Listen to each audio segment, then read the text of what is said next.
The CPR-D-padz and the batteries used in the AED Plus both have a 5-year shelf life.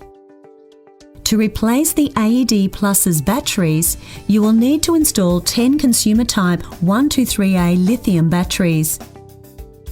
Refer to the administrator's guide for a list of approved battery manufacturers. To remove the battery cover, use a coin to push in the 2 slots of the battery compartment door, then lever the door open. Remove all 10 batteries and discard.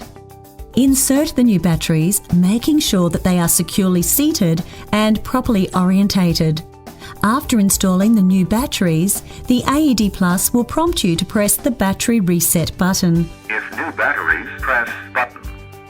This is located in the battery compartment and must be pressed within 15 seconds. Once the reset button is pressed, the AED Plus will immediately request that you plug in the electrode cable if it's not already connected. Plug in cable. Before you do this, replace the battery compartment cover. Before installing the AED Plus electrodes, check the expiration date of the pads, which is shown on the tab sticking out of the box and on the side of the box. Make certain that this date has not passed. Gently remove the entire package from the box.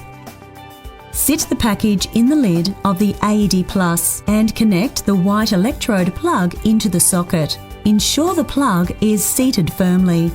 You can also write emergency contact information on the tab that slides out from the underside of the lid. Now put the lid containing the CPR-D package onto the main unit, anchoring it at the rear. Thread the expiration tab through the slot in the lid so it fits through completely and snap the lid into place.